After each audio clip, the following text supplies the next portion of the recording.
From the MIT Energy Initiative, this is What If It Works, a podcast looking at the energy solutions for climate change. I'm Kara Miller. And I'm Rob Stoner.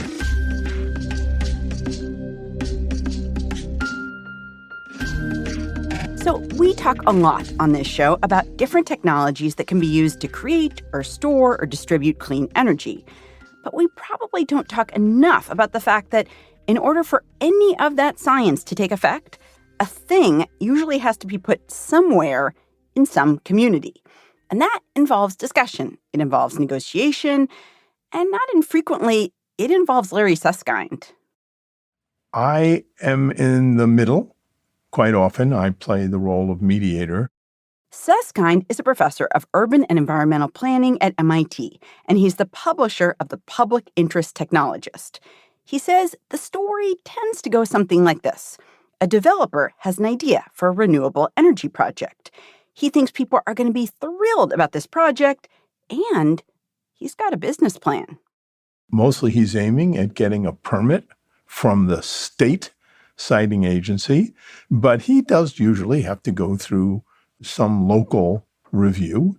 So he needs to have all the answers that are going to come to the questions that he's asked at these hearings. So he hires really expensive consultants, many of them not from the country that he's from, who are working from air photo materials. I mean, the consultant may never have been to the site, but they're preparing a detailed plan for how on that 3,000 acres they're going to be a wind farm or a solar facility.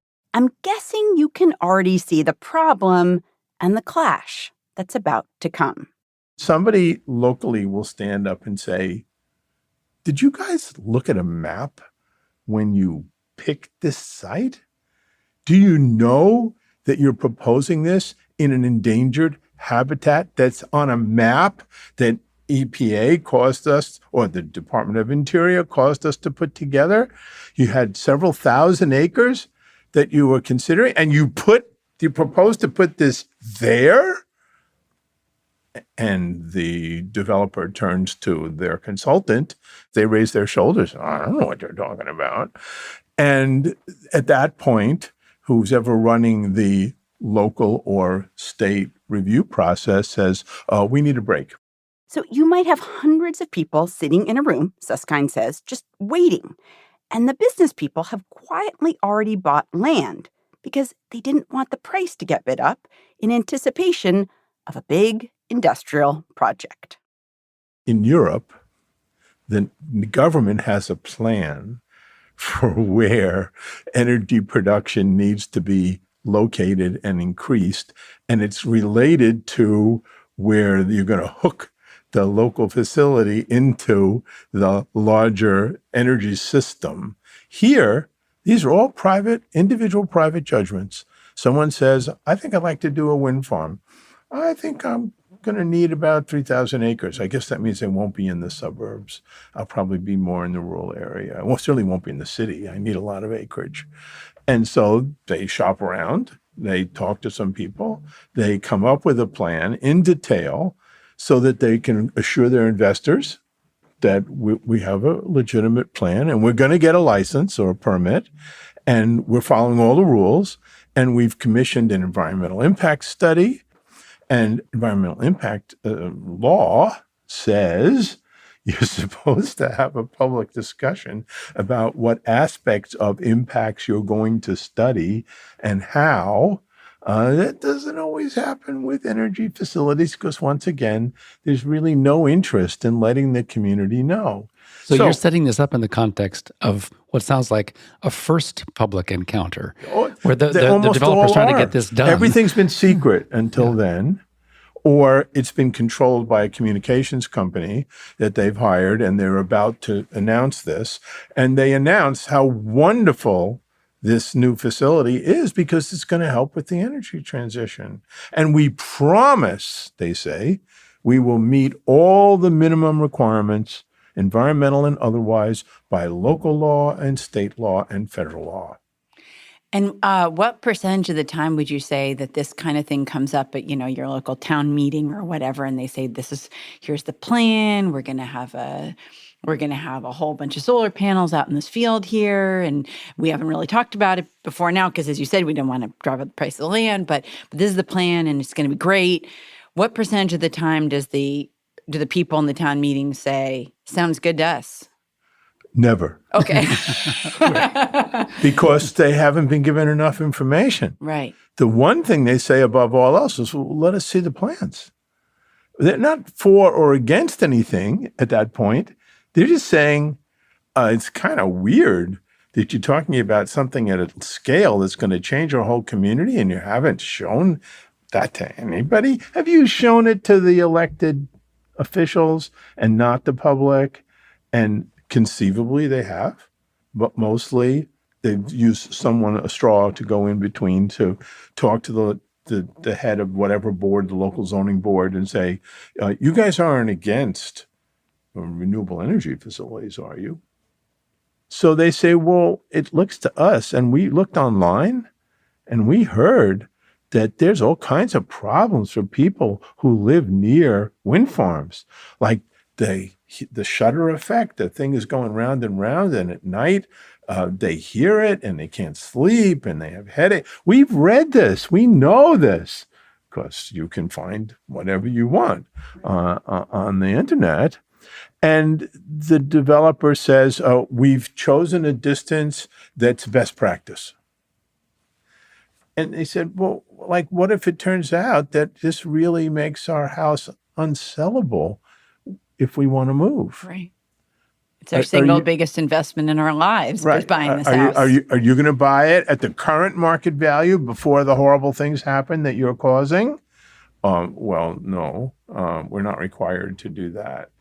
And then somebody else says, well, like, how many jobs are going to be created during construction and after construction in terms of this facility? And they have an exact number. They say, how many of those are reserved for people who live in the town now? Oh, well, we'll consider all good applicants. No, but you're not going to guarantee that these permanent jobs are for, how many people are going to move here during construction or after, and how many kids are they going to add to the school system? And what taxes are you going to pay anyway? Like, are you going to pay an industrial property type taxes? And they say things, if they're in New York State, they say things like, well, we're going to make a payment in lieu of taxes. Those initials are pilot. We're going to have a pilot agreement. And it's going to start with, we don't owe anything, because it's great for us to be building this here as part of your economic development. They said, but like, how does it help our economic development? You're putting this thing out here in the rural area so that people in the city can have green electricity and maybe at a few cents a kilowatt less, right? What do we get out of it? Do we get free electricity in our community? Oh, no. We don't do anything like that. Well, why should we support this? What's one reason? It stands to create environmental impacts because we have no evidence that it won't. It's going to affect property values in the area in various kinds of ways, and we might lose all the value of the largest investment that we have. What water are you going to use during construction or after? Does that come with the land? I'm never going to be a developer. So how do you resolve this? I mean, you've got all these, they're going to buy all the houses. So I'll skip making the whole list. It's a very long list of potential costs. Right, the big rigs on their local roads and all this. Yeah. It's a long list of potential adverse impacts. And the developer's not responsible for those impacts unless they somehow exceed minimum state, not local, state standards. And you can't know that, so you have a study done, a forecast. And the forecast doesn't have the data that it really needs. You know about making models. So you plug in some realistic numbers from some other counties nearby, and you make a model and you forecast and you say, we're doing everything possible to meet minimum standards. Now, all of that story says that the prevailing view and policy in America is if the gains to the gainers outweigh the losses to the losers, it's good public policy, you should go ahead. Too bad for the losers. The whole region is going to have stable, renewable energy, stable price, renewable energy for at least 30 years. And so it's a small amount times 1 million people in the region. There's like 30 landowners in this tiny rural hamlet. One of those bad things might happen to them. But hey, you got to break some eggs if you want to bake. And they say, but that's not fair. Why should we bear the cost for the region? Well, we're not breaking any minimums. So if you step back here, it sounds like you're describing a situation, obviously, that you see a lot, but is it also a situation that ultimately ends in things falling apart often? That the person comes in and says, I want to do this, and it like does not happen. We last year did 58 case studies of community controversies over renewable energy facilities in the last 5, 6, 7 years, across from Hawaii to Alaska to Maine to Puerto Rico. I would say right now we're down about 20% of the megawatts that could be running if the projects that had been planned and financed have been able to go ahead, all of them. And there's energy to do it, except that people in the group that are adversely affected and people who will side with them because of the unfairness, not letting them know until after the decisions are basically made, not compensating them for likely losses, not mitigating adverse effects as long as you meet minimum standards that the state sets. People side with them and say, well, I'm in favor of renewable energy. I want to do something about climate change, but this is not fair. They're right to say it's not fair. Now, very quickly, so fast forward to what gets this problem resolved. Very simple. Hold harmless anybody local who's adversely or likely to be adversely affected as part of the cost of planning and implementing the facility. What does that mean? Pay them? It means offer contingent compensation, should buy property value insurance for them. You won't lose your property value. Got it. So you have a $200,000 house. They don't know what's going to happen. It does fall to $100,000. It's okay. They're protected. It's like it's like the property value never fell. Actually, you get what would have happened is this facility had not been built in that market. Okay. That's just one example. They could say, we're going to make you 5% owners of the facility, this town, and you're going to get less expensive electricity as long as you live in this town, this much below what everybody else in the region is being paid. You could make them part owners, and then they would be represented amongst the stockholders, not just the stakeholders, at the annual meetings if they didn't think the place was being run properly, and they would bring that local perspective. You could have, and this is my primary focus these days, a community benefits agreement signed with the local government after there was a facilitated or mediated negotiation with representatives of all the relevant parties not decided by the developer who was relevant. And they negotiate and reach an agreement that becomes a binding contract when it's signed by the municipalities and submitted by the developer along with their application to the state regulatory agency. So you're describing a process that's very different from what you set out for us initially. There is nothing this initial required. Confrontation. Right. But what we found is in the places where projects were stopped and the developer went bankrupt, and they sold their rights to build a facility to a next person, what's the first thing the next person did?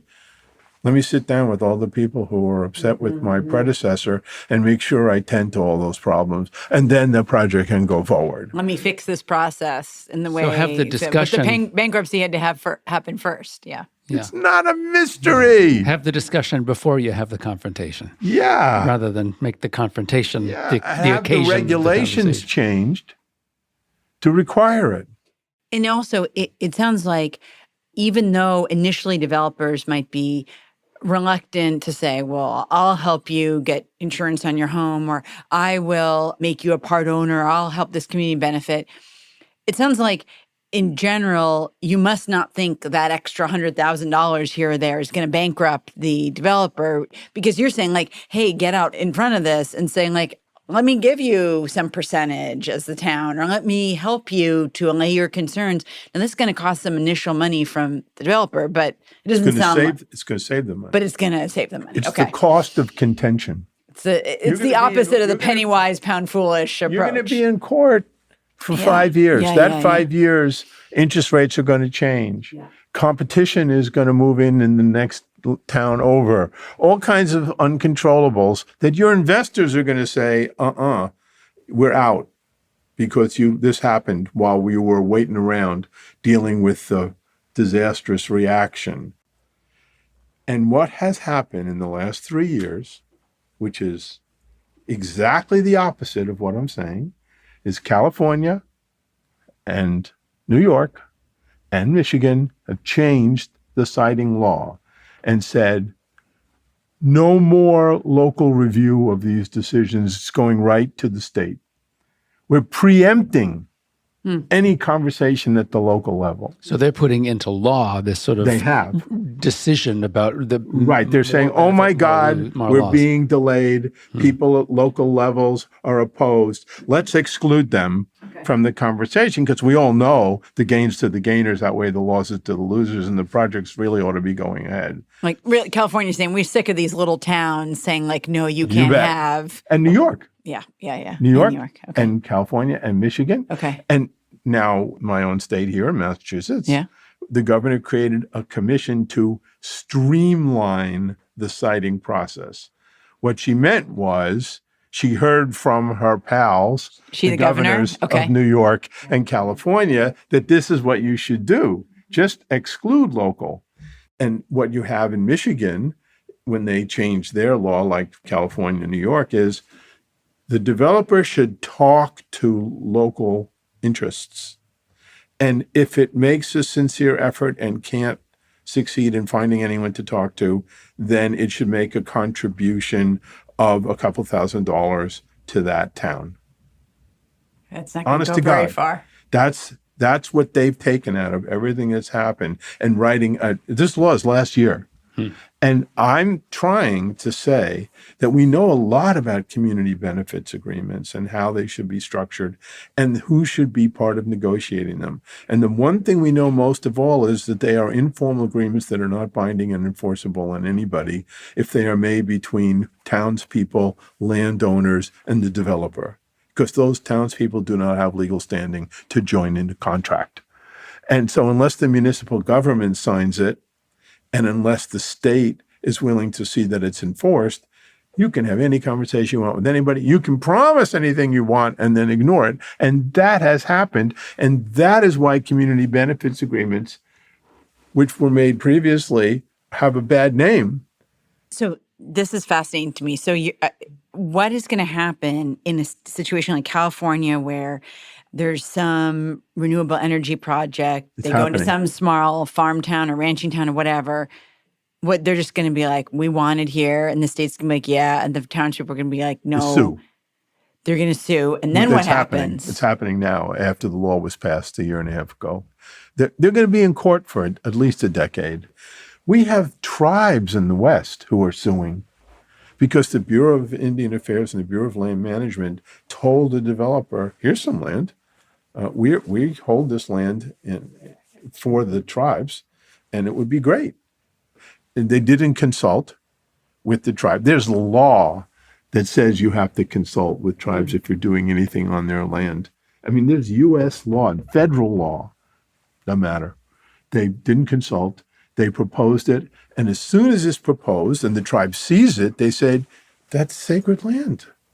You got 6,000 acres. You picked a spot that's a sacred burial area. If only you had talked to us the way you are legally obligated to. And they said, well, we talked to somebody. I know we did. And we can't change this now because the financing is all in place, da-da-da-da-da-da-da. And then you're in court. And those projects don't go forward. There has to be a conversation. The worst case is projects that go ahead and the line from the electricity producing facility to the transmission system goes over the tribal land, and they still don't have electricity for the tribal properties. Man, is that a problem throughout Africa and other developing countries? But if you said from the beginning, we can make sure you have electricity and you're not going to have to pay for it because we're using your community's resources for at least 30 years to make this solar facility, wind facility, whatever it is. But there was no discussion of this sort. And so the tribes have litigated in many of the Western states saying, if you had talked to us, we would have told you we're not saying we don't want any change. And I want to come to this nickname for this whole problem, NIMBY, that people are talking about. Not in my backyard. Not in my backyard. And, NIMBYism is about upper middle class folks saying we don't want change. That's not what I'm talking about. I'm talking about the inevitable distribution of adverse effects on a small number of people who, in my mind, in terms of fairness, ought to be held harmless. They not necessarily have to make money out of it, but they at least should be held harmless in terms of the environment, the social impact, the long-term cost of electricity to them, and so on. And the regs are not based on that. They're based on gains to the gainers outweighing the losses to losers, minimum environmental standards reviewed. Everything else, it's too bad. And what's happening is the people for whom it's too bad are winning the sympathy of the people who are nearby, who are saying, I'm not against this facility at all, but I'm be damned if I will let my neighbors be treated this way. This is undemocratic. But the reason to be optimistic is if you look at the cause of the contentiousness, it's painfully obvious what needs to happen to eliminate that contentiousness and that cost, which is somebody, if it's the private developer, then so be it. Although I hope they are regulated by the state or even better, the federal government. And they have to talk with the people who might be adversely affected before they make the siting technology development related decisions. And I know that threatens to raise the price of the land that they have to secure the rights to. That's part of the cost. I also think they could turn what I'm saying back the other way and say, if we look at prevailing prices in the area, you're telling me that you want me to pay you that much? That's twice what you could get from any other source. And the person says, yeah, well, I don't have anybody else, and you're sitting here and you got a lot of money. And then that person could say, you're going to make it necessary for me to move to the next county, and your community is going to lose the following. And I'm going to make it clear that it was you who's lost all that benefit to your community. So if there were really benefits that had to be negotiated, I think it could be used by the developer as a counterweight to what they worry about revealing things early.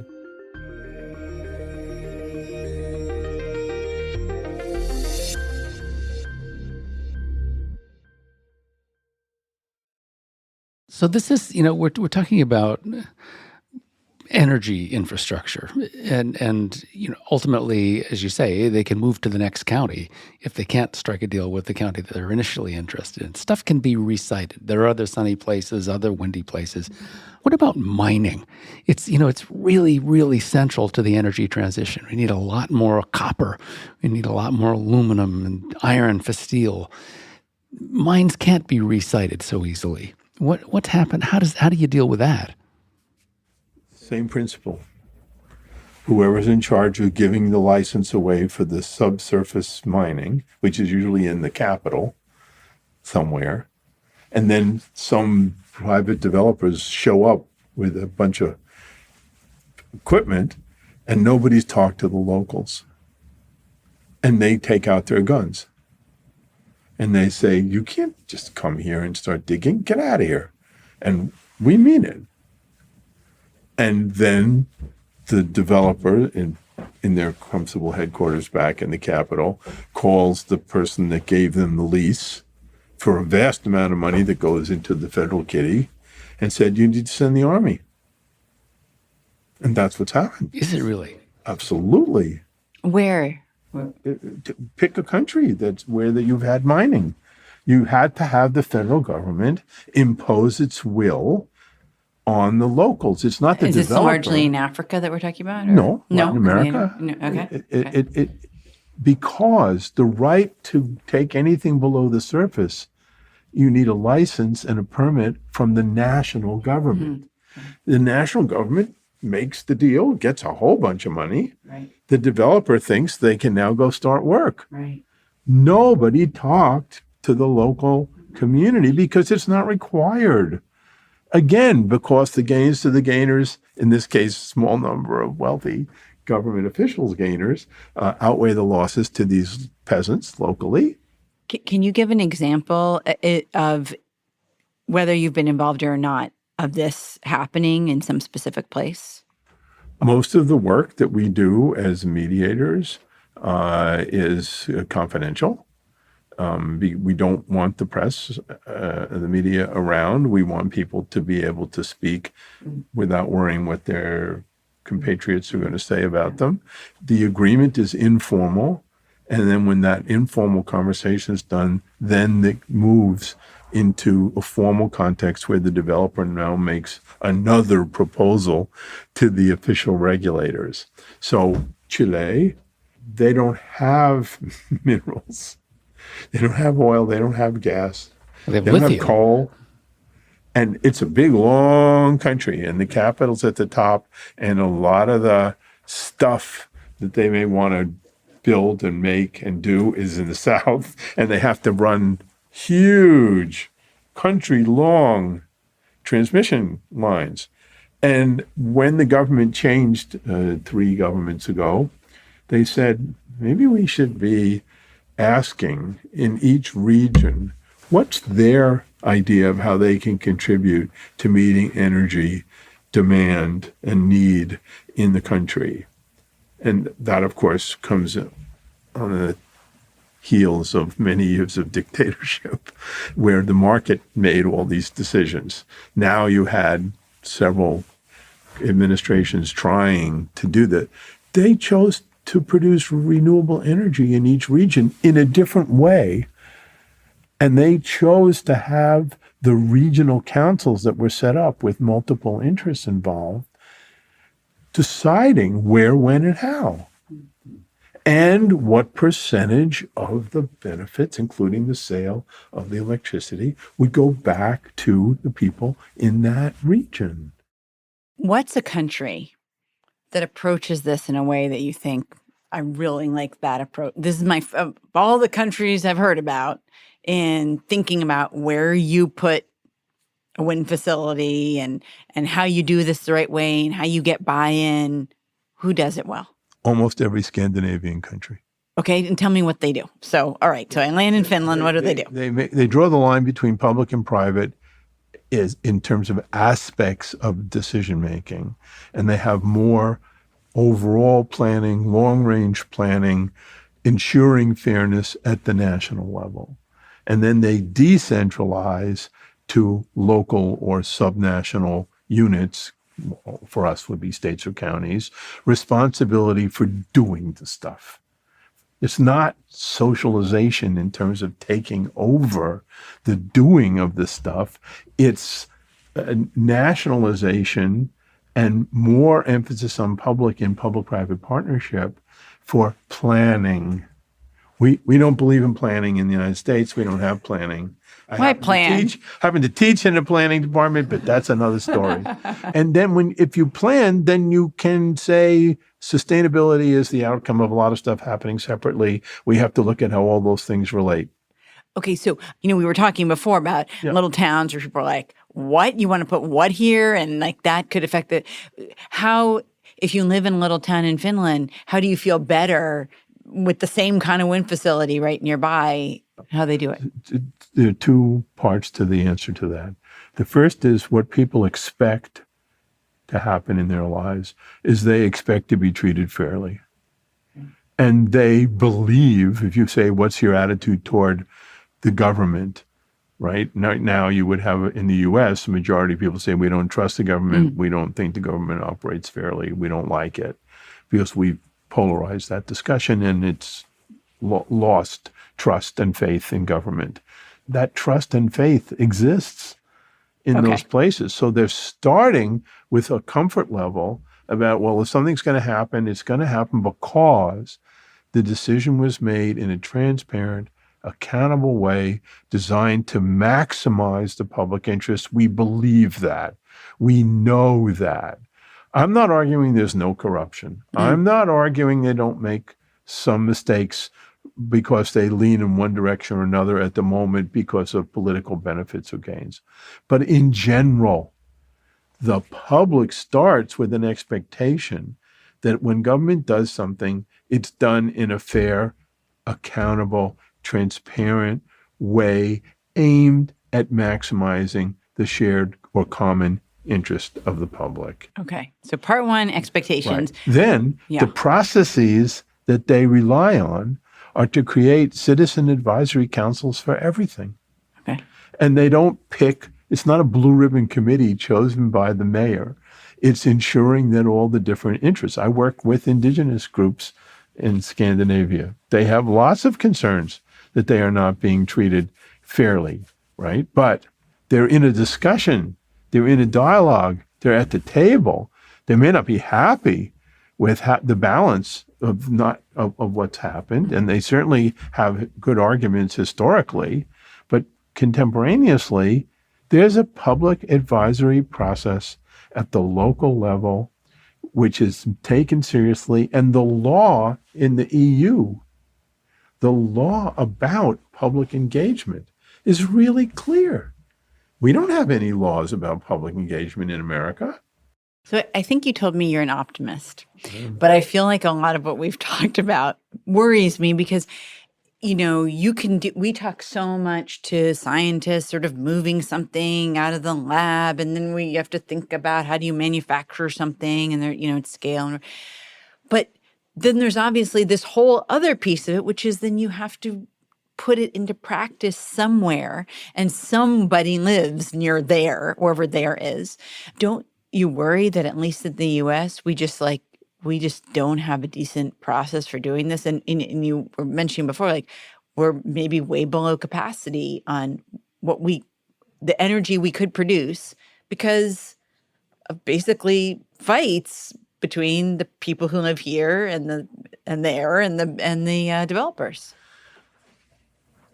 When, not if, when the university redefines its role the way we have as providing a neutral space and joint fact-finding capabilities and teaming up with not-for-profit providers of facilitation services, the question of who's going to help make this happen in each locality is solved. You think universities are the place, like the neutral place that, We're not used to thinking about the university in that role. Yeah. But over the last 3 years, I've been part of an effort to create in universities cybersecurity for critical urban infrastructure training programs. And we just started one at MIT. We said we'll teach students to facilitate cybersecurity improvement at the local level, and we'll offer our services free to any municipality that doesn't know what to do or doesn't know how to proceed. And we've been doing that for 5 years. And Google came along and said, that's a really good idea. I see you formed an association of 12 universities that are now doing the same thing in cybersecurity, offering not-for-profits and communities assistance in dealing with their vulnerabilities to cyber attack, which are growing dramatically and which raise huge financial loss possibilities. And they said, here's $20 million. Find another 20 places, which we've done. So now there's an association of all this. This is in less than 5 years. There's the possibility for any municipality to get free assistance from a university that has technically capable people.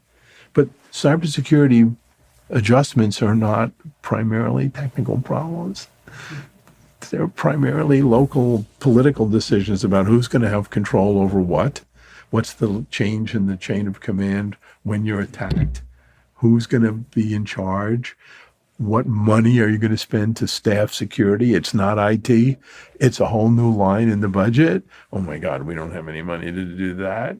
And it's very controversial to make the obvious improvements that are going to protect.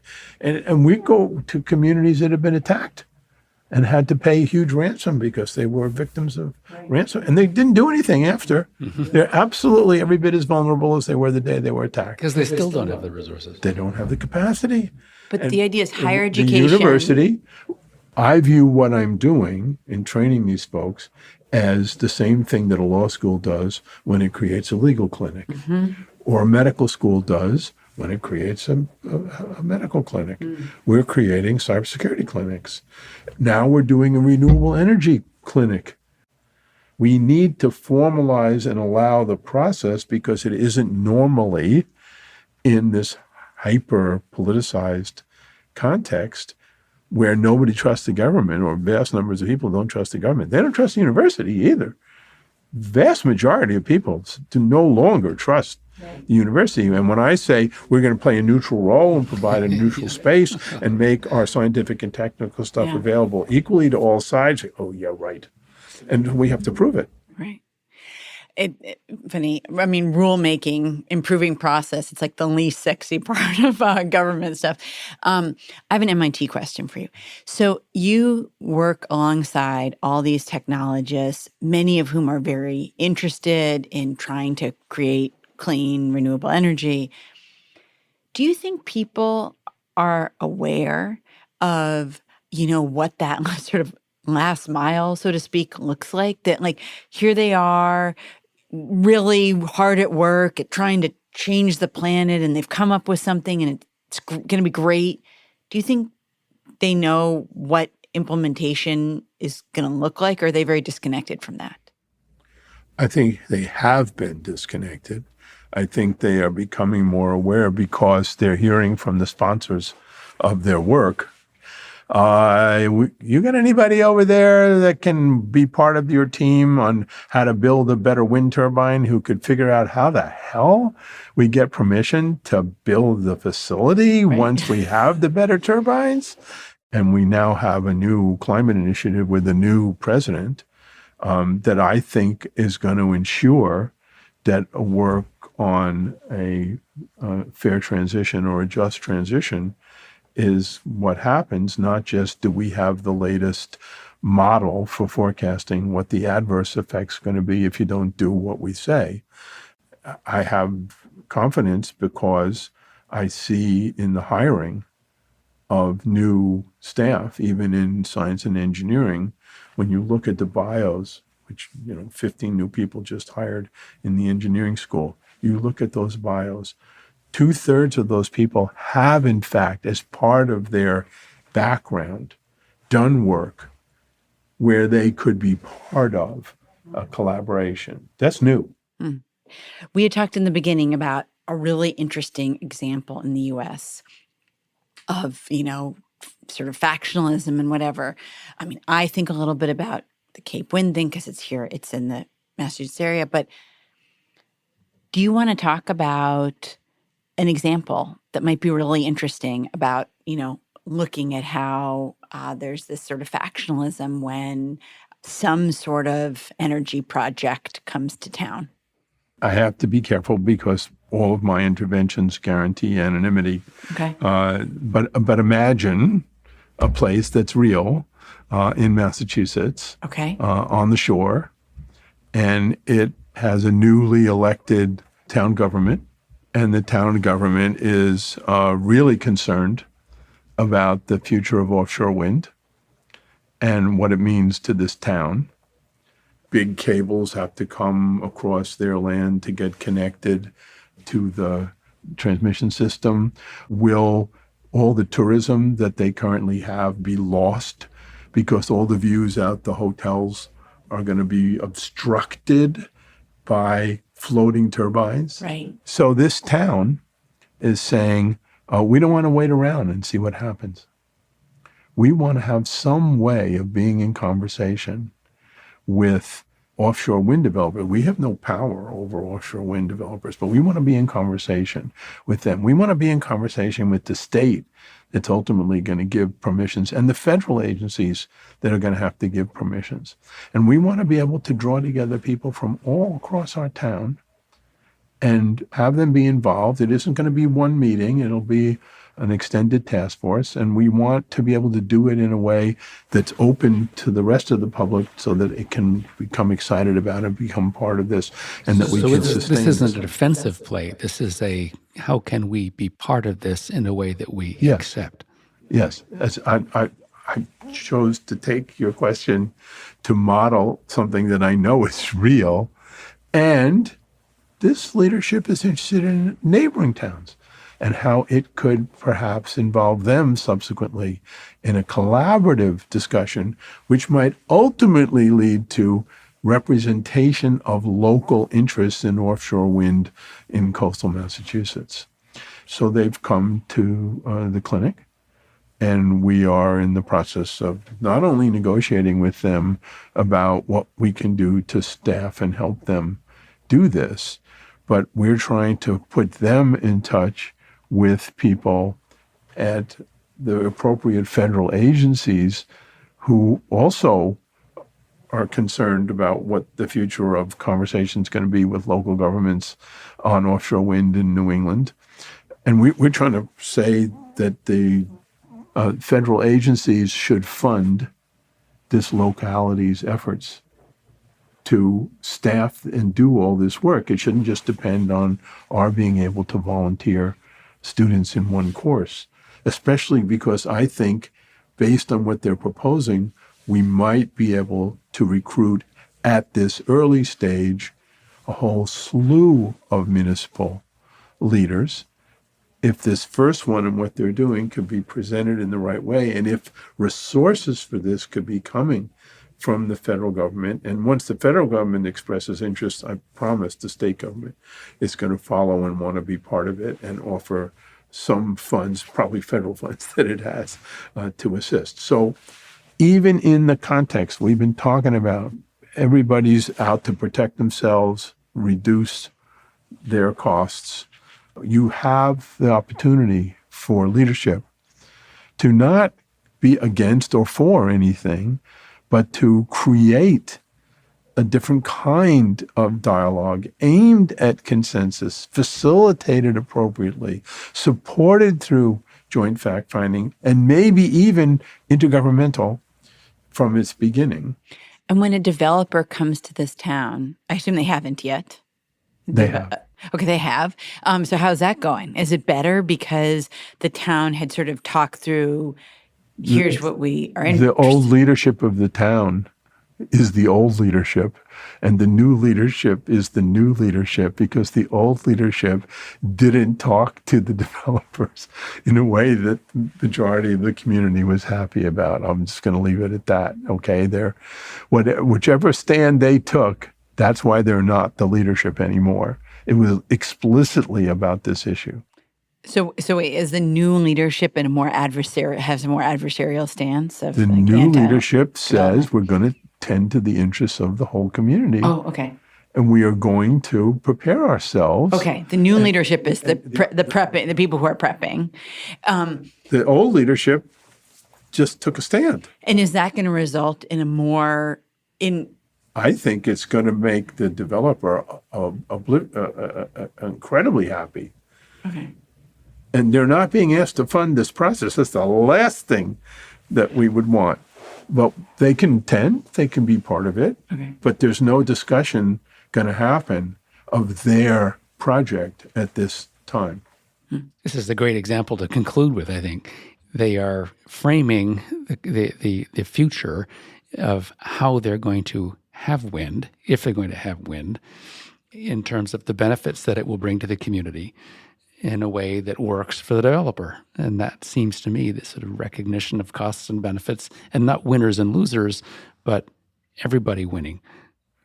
But I would also point out that because we're looking at the subject, or hopefully we'll be looking at the subject in depth, in its entirety, there might be a possibility that wind energy would come to this in this municipality, not just about what offshore wind means to them, what wind power means. Because we do have examples. I mean, City of Gloucester, Mass., 95% of all public electricity costs are covered by one turbine that's built on industrial land. Wow. that municipality built. It's gigantic, and it was very controversial, but it was done in the way that I'm describing. And everyone in town is very aware that affects their tax rate. Larry Susskind is professor of urban and environmental planning at MIT. He's the publisher of The Public Interest Technologist at MIT. Larry, thank you so much. Thanks, Larry. Thank you both, and very much appreciate your doing the whole series. I think it's terrific. What If It Works is a production of the MIT Energy Initiative. If you like the show, please leave us a review or invite a friend to listen. And remember to subscribe on Apple Podcasts, Spotify, or wherever you get your podcasts. You can find an archive of every episode, all of our show notes, and a lot more at energy.mit.edu/podcasts. And you can learn more about the work of the Energy Initiative and the energy transition at energy.mit.edu. Our original podcast artwork is by Zeitler Design. Special thanks to all of the people at Mighty and MIT who make this show possible. I'm Kara Miller. And I'm Rob Stoner. Thanks for listening.